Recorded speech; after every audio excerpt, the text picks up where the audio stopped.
이 아침 우리에게 주시는 하나님의 말씀 잠언 12장입니다.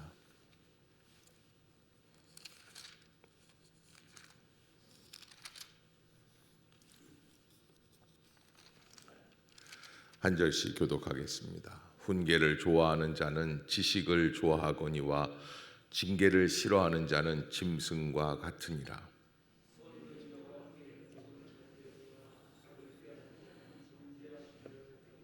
사람이 악으로서 굳게 서지 못하거니와 의인의 뿌리는 움직이지 아니하느니라.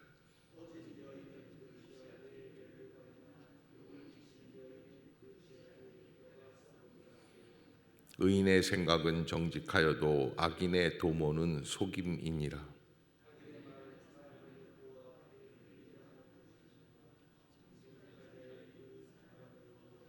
악인은 엎드러져 소멸되려니와 의인의 집은 서 있으리라.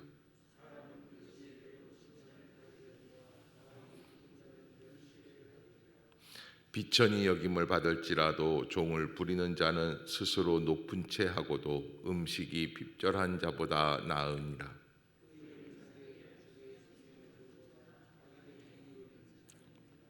자기의 토지를 경작하는 자는 먹을 것이 많거니와 방탕한 것을 따르는 자는 지혜가 없느니라.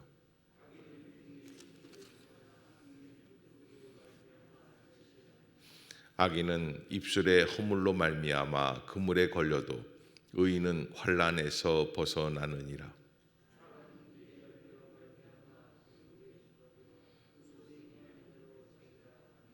미련한 자는 자기 행위를 바른 줄로 여기나 지혜로운 자는 권고를 듣느니라.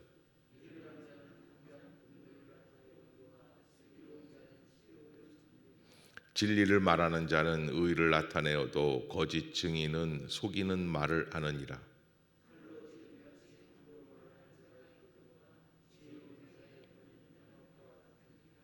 진실한 입술은 영원히 보존되거니와 거짓 혀는 잠시 동안만 있을 뿐이니라.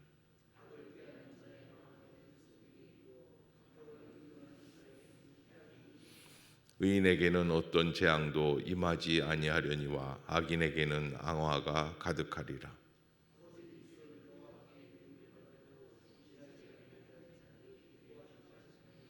슬기로운 자는 지식을 감추어도 미련한 자의 마음은 미련한 것을 전파하느니라.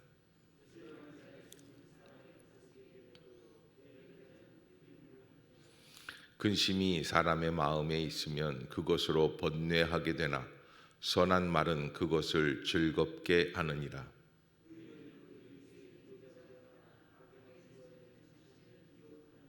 게으른 자는 그 잡을 것도 사냥하지 아니하나니 사람의 부귀는 부지런한 것이니라.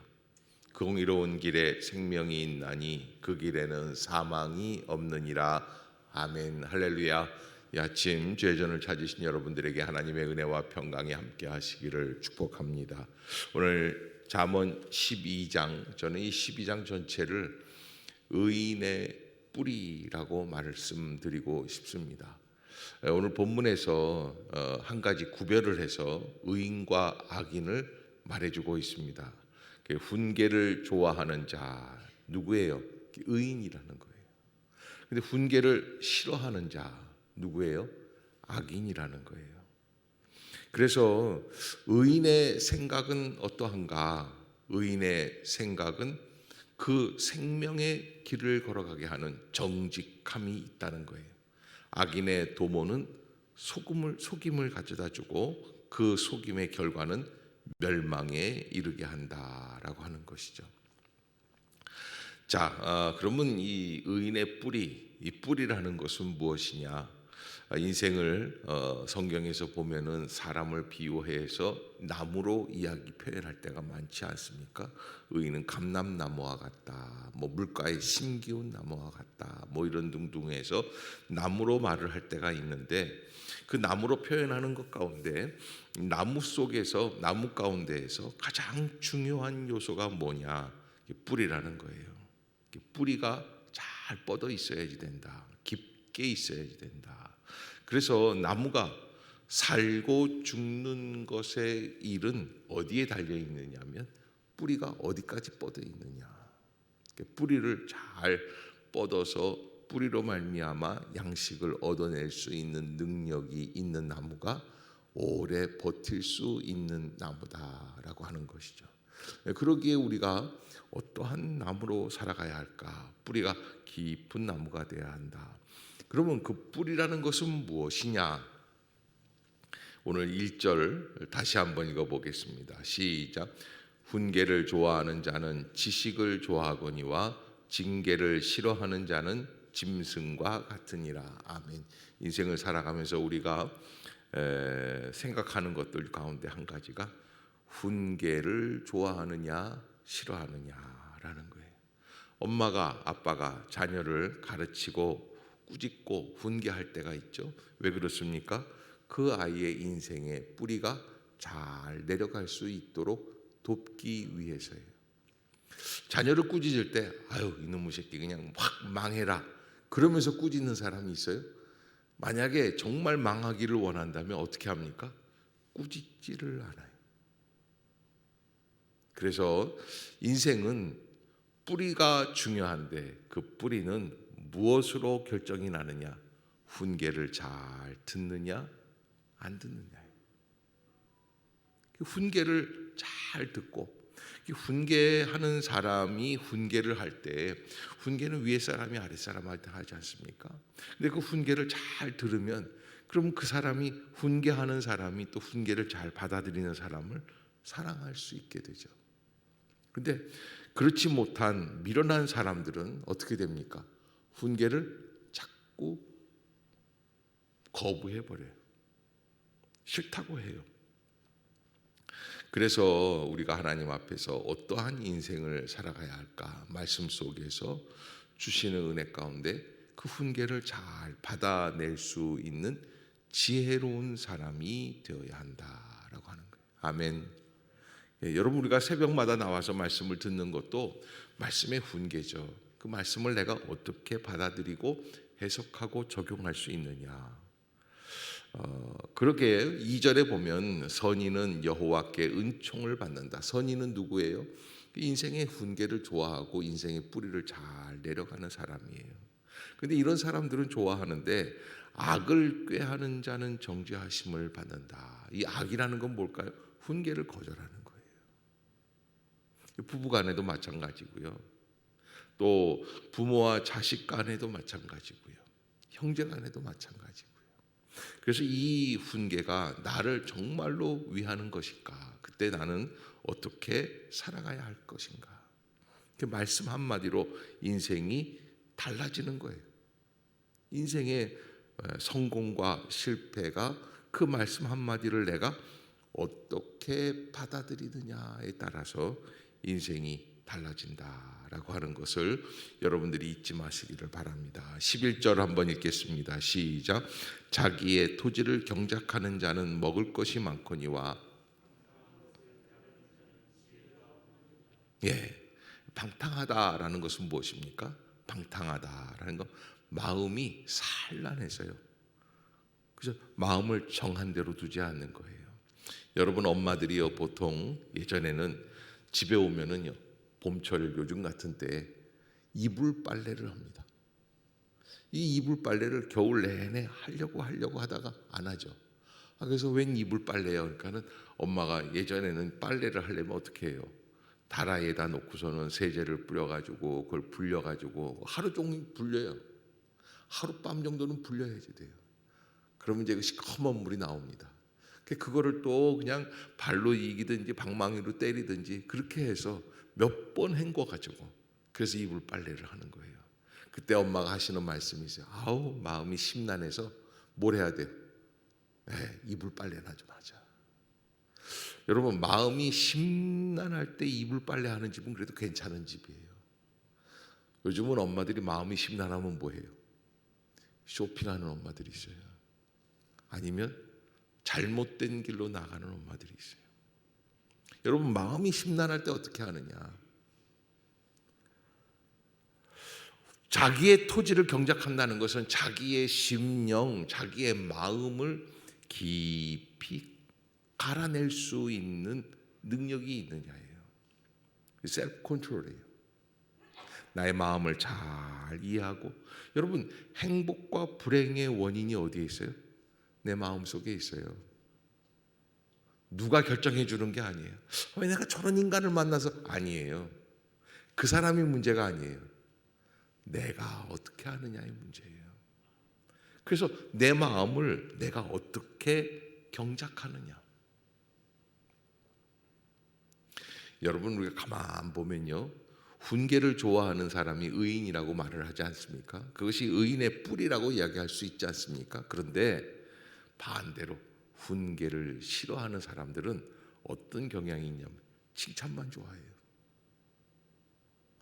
그 사람은 달콤한 것만 좋아하는 거예요. 사람들이 인정하는 것만 좋아하려고 해요. 인정받을 때 그 사람의 표정을 가만 보면 어쩔 줄은 몰라요. 좋아가지고.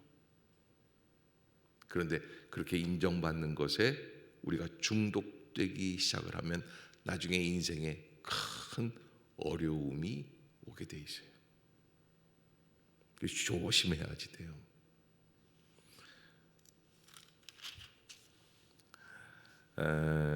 사람은 어떤 길로 나아가느냐, 그래서 뿌리를 어떻게 내리느냐, 훈계를 어떻게 받아들이느냐, 이 일에 따라서 사람의 생사화복이 결정될 수 있다는 겁니다.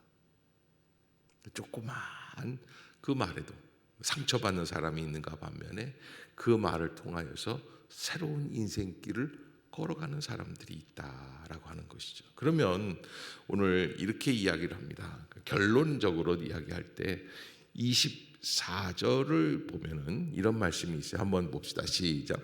부지런한 자의 손은 사람을 다스리게 되어도,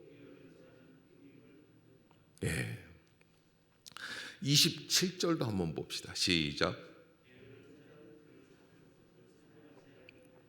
사람의 부귀는, 아멘. 결국에는 무슨 길로 나가는 거예요? 부지런하냐? 게으르냐? 여러분 이거 가만 생각해 보면 이게 연관이 없는 것 같잖아요. 훈계를 잘 받아들이는 거하고 부지런한 거하고 뭔 상관이냐라는 것인데, 이 부지런한 사람이 잘 먹고 잘 사는 게 원칙이죠. 그렇지 않아요? 그냥 집에 청소도 하나도 안 해놓고, 아침 식사 준비도 안 해놓고, 저녁도 안 해놓고, 저녁을 7시에 준비한다 그러면 말이 되겠어요? 그럼 그 집안 식구들은 다 망하는 거예요. 그러니까 엄마가 어떤 생각을 갖고 있느냐에 따라서 그 집이 사느냐 죽느냐예요. 그런데 여러분, 훈계를 좋아하는 사람들, 누가 뭔가 얘기했을 때 아하, 내가 이렇게 바꿔야겠구나, 요게 부지런한 거예요. 가정도 그래요. 또 엄마가 집을 잘 깨끗하게 예쁘게 해놓는 것도 그렇습니다. 저 어렸을 때입니다. 제가 대학생 때였는데 대학생들이 장로님들을 초대해서 청년부 예배 시간에 장로님들과의 그거 뭐라 그래요? 대담 시간을 가졌어요. 옛날에는 그런 게 유행이었습니다. 그래서 원로 초청 대담 시간 뭐 이런 거 있었어요. 그래서 하는데 장로님 한 분이 고등학교 교장 선생님이셨어요. 그래서 김덕영 장로님이라고 아주 참 인품이 좋은 분이셨어요. 뭐 한 65세쯤 되셨을 때예요. 그 장로님 모셔다가 대담을 하는데 청년들은 이렇게 살아라 저렇게 살아라 그러다가 갑자기 이런 말씀을 하시는 거예요. 우리 마누라 좀 집으로 보내줘요. 그래서 이게 뭔 소린가 그랬는데, 나중에 알고 보니까 그 권사님이 교회에 오셔서는 교회 일을 열심히 하는 것도 있지만 수다가 백보예요. 그리고 여자들끼리 이게 어울리다 보면은 즐거운 일, 재미있는 일이 많거든요. 집에 가면 뭐 해야 돼요? 맨 남편 밥 해주는 것밖에 더 하겠어요. 또 교장 선생님이니까 잔소리가 좀 있을 거 아니에요. 재미가 없어요. 집에 안 들어가는 거예요. 밥 안 차려주는 거예요. 그 결론적으로 그날 교장 선생님 그 김장로님과 우리가 대면하는 대담 시간에 얘기가 뭐냐면, 우리는 그 권사님 때문에 그 한 가족이 다 밥을 일일이 챙겨서 우리가 먹어야지 되고 어떻게 해야지 되고 저렇게 해야지 되고 이게 부끄러운 시간이 됐어요. 그 집 딸도 그 자리에 있었는데 여러분 우리가 가만히 보세요. 교회에 나와서 그렇게까지 열심히 교회를 지키면서 하루 종일 교회에 있었다는 거예요. 근데 교회에 있지 말라는 게 아니에요. 그러나 내가 여기 이 시간에 이렇게 있기 위해서는 가정을 어떻게 해야 돼요? 잘 컨트롤할 수 있어야지 돼요. 준비할 수 있어야지 돼요. 게으르지 말아야 돼요. 그리고 게으르지 말을 내면 어떻게 해야 되는 줄 아세요? 게으른 사람들의 특징이 있습니다. 자기가 배가 고파야 움직입니다. 왜 웃습니까? 자기가 배가 고파야 움직입니다. 그래서 예전부터 우리 어머님이 저희 엄마가 간식을 드시지 않습니까? 우리 아버님이 하시는 말씀이 있었어요. 네 엄마 간식 못 먹게 해라. 왜요? 네 엄마 간식 먹으면 우리 밥 얻어먹기 힘들다. 자기 배가 안 고프면 밥을 안 해준다는 거예요. 사람들은 장을 보다가도 마음속에 요렇게 맛있게 해서 먹어야지 하는 그 마음이 있어야 장을 보는 것도 즐겁잖아요. 엄마가 잘 먹으려고 하는 마음이 있어야 식구들도 얻어먹을 수 있는 거예요. 왜 갑자기 먹는 걸로 얘기가 되는지 모르겠어요. 아무튼 훈계를 받아들이느냐 못 받아들이느냐는 것 인생의 뿌리라고 말씀을 드렸고요. 인생의 뿌리가 잘 뻗어 있는 사람은 그 사람의 인생은 모름지기 번듯한 인생으로 자리매김할 수 있는 것이죠. 그런데 오늘 잠언 12장은 그 끝이 부지런하냐 게으르냐로 맞춰지고 있어요. 그것은 바로 내가 훈계를 잘 받아들이느냐 못 받아들이느냐의 문제는 부지런한가 게으른가의 마음까지도 연결될 수 있다. 여러분 교회 나와서 부엌에서 일들을 하시고 그럴 때 교회에서 막 청소하고 같이 섬기고 봉사하고 이럴 때 다 부지런합니다. 그런데 우리 심령의 가장 중요한 건 내면이에요. 그래서 이 내면의 청소를 잘 할 수 있는 건 어디에서 보면 알 수 있느냐 하면 그 집 가서 보면 알 수 있습니다. 그것도 부지불식 가운데 찾아가 보면 알 수 있습니다. 그러기에 여러분 우리가 하나님 앞에서 진정한 부지런함, 나의 내면을 잘 주님 앞에서 경작하고 그리고 깨어있는 심령으로 그렇게 살아갈 수 있는 그런 아주 온전한 마음. 인간은 자꾸 멈추고 싶고 쉬고 싶고 눕고 싶고 그리고 모르겠다 그리고서 눈 감고 싶어요. 그런데 우리 아버님이 하시던 말씀이 있어요. 죽음은 영원히 잔다. 이북분이니까 꼭 사투리를 쓰시면서 죽으면 영원히 잔다. 그리고서 새벽 3시 반 4시부터 일어나셔서 그냥 체조도 하시고 냉수마찰도 하시고 우리를 깨우시고 그냥 본인은 잠이 없으시니까 그러시는 거예요. 그럼 돌아가실 때 뭐라 그러냐면 긴장을 풀지 말라고 그러셨어요. 왜? 인생이라는 거는 어디서 어떤 어려움이 생길지 알 수가 없다는 거예요. 우리 아버님은 일제시대를 경험하셨어요. 또 6.25를 경험하셨어요. 6.25 가운데 일사후퇴 때를 경험하셨어요. 그리고 한참 이제 인천에 자리 잡고 가족들을 먹여 살리고 사업을 하시는 잘 됐어요. 큰 공장의 사장까지 되셨어요. 그런데 배신도 경험하셨어요. 어려움들이 많았어요.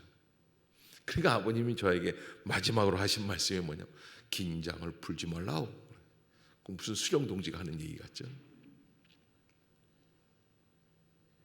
여러분 조금 익숙해지면 인생이 나이가 들기 시작을 하고 그러면 귀찮아 이제 좀 놔놓지 그럴 수도 있습니다. 그런데 예를 들어서 거꾸로 돈을 벌어서 직장 생활을 해야 될 아빠가 나 귀찮아. 직장 나가기 싫어. 다 때려쳐야 되겠어. 살겠어요, 그 집이? 살지 못해요. 마찬가지예요. 살림도 때려쳐 살 수가 없어요. 그래서 저는 항상 부탁하는 거는 한 박자 일찍 움직여라. 한 박자 일찍 움직여라. 7시쯤 돼서 남편이 퇴근했는데 오늘 뭐 먹어? 또 먹어야 돼? 그럼 어려운 거예요. 한 박자 일찍 움직여야지 돼요. 내가 7시쯤 되면 배가 고프겠지. 그러고선 움직여야지 돼요. 그래야 모든 게 순적하게 돌아갈 수 있는 거예요. 저희 그 아랫집에 사는 젊은 부부가 있는데 제가 언젠가 한번은 출근하면서 보니까 남편이 음식물 쓰레기 나르는 걸 하고 있는데 지난 밤에도 퇴근하자마자 음식물 날랐거든요. 내가 그 집 보니까 여자가 남편 퇴근만 기다리는 것 같아요. 그걸 다 준비해 뒀다가 퇴근하면 다 시켜 먹어야지. 뭐 이거 음식물 쓰레기는 남자가 버리면 된다 안 된다 이 얘기 하려는 게 아니에요. 부인이 남편 시키려고만 계획을 하고 있고 그러면 그거는 아름다운 관계가 될 수는 없습니다. 여러분 이렇게 제가 얘기를 하면은 저 사모님이 저러시는 거 아니야. 저희 집 사람은 절대 안 그럽니다. 걱정하지 마세요. 그런데 여러분 누군가를 시켜 먹으려고 하는 사람들 쉽지 않습니다. 그래서 제가 긴장을 풀지 말라고 2탄 자발적으로 하라고 한번 해보세요. 달라져요. 내가 남편을 시켜 먹으면 편하잖아요. 조 집사님 얼굴이 표정이 우리 집은 전혀 그거하고는 상관이 없는 일이에요. 그 마음을 내가 알아요. 좀 도와주셔야 돼 강 장로님이. 너무 안 도와주면 안 되는 거예요. 그러나 너무 시켜 먹으려고 하면 그러면 어려움이 생겨요. 그래서 내가 그 아랫집 그 사람을 보면서 참 요즘 젊은 사람들은 남자들이 다 하는구나 이런 생각도 들긴 들지만 문화가 그래요. 그러나 가정이라고 하는 것 자녀들과 함께 살아가는 그 가정 안에서 우리가 어떻게 인생을 살아야 할 것인가 하는 것들을 한번 깊이 생각해 볼 수 있는 마음이 있어야 합니다. 여러분들이 꼭 잊지 마십시오. 그리고 저는 그 어린 시절부터 그러니까 어머님 아버님이 다 힘드시고 나이가 드시고 또 뭐 이렇게 복잡하고 그러니까 제가 했어요. 또 어머님은 제가 할 때마다 또 용돈도 좀 챙겨주시고 그래서 자녀를 훈련시키는 것도 한 가지 방법이에요. 그 외국 사람들은 그러지 않습니까? 가정일이라는 거는 남편이 하는 게 아니에요. 송고사님이 깊이 깨닫는 마음을 갖고서 이제 끄떡끄떡 하시니까. 근데 또 찬우가 군대 가면 누가 하면 될지 모르겠는데 하여간 나눠서 할 수 있고 또 자녀들도 훈련시킬 수 있는 그런 훈련이 필요하다라는 거예요. 자, 여러분 게으름에 대해서 말을 하다가 나왔습니다. 게으름이라는 거는 내가 할 일을 내가 하는 게 아니라 시키려고 하는 것. 이것도 게으름입니다. 우리 안에 그런 마음들이 있을 때마다 우리가 잘 다듬어서 그 하고 싶은 욕구를 멈추려고 하는 것. 오늘 여성분들이 대답들을 다 안 합니다. 아멘. 여러분 그 욕구를 멈추는 것이 지혜입니다.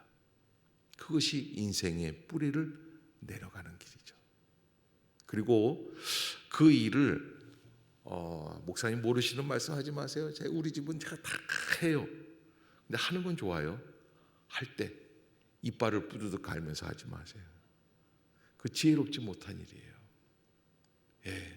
그리고 하나님의 은혜 가운데 믿음으로 감당하는 사람이 있어야지 돼요. 지난주에 엊그제죠. 주일날 부엌에서 하수도가 막혔어요. 하수도 막히면 그 하수도를 누가 뚫어야 됩니까? 그래서 제가 얼른 부목사님한테 한번 내려가 보세요. 그랬고요.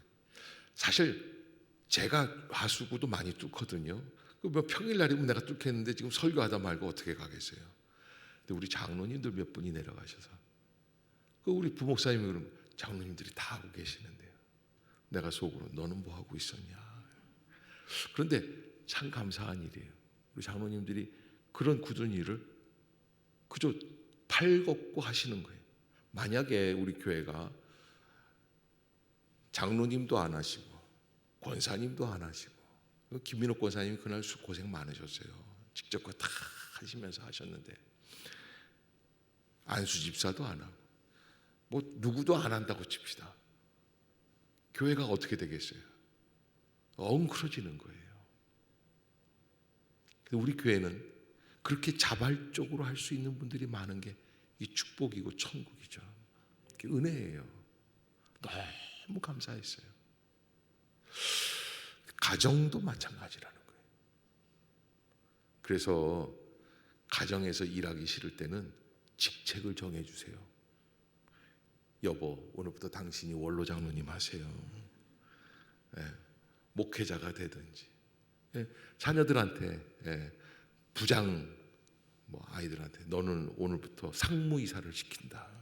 전무이사를 주노라 해가지고 월급도 좀 주고, 그렇게 해서 가정이 돌아갈 수 있도록, 그렇게 해서 가정 안에서 정말 지혜롭게 경작해 나갈 수 있는 거예요.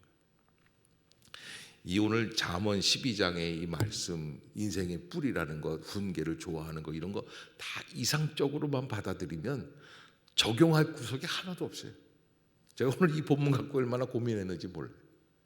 그런데 여러분이 결국에는 부지런하냐 게으르냐로 결론을 맺고 있어서 제가 참 감사하게 생각했어요. 인생 나는 어디서 부지런해야 되느냐? 가정 안에서.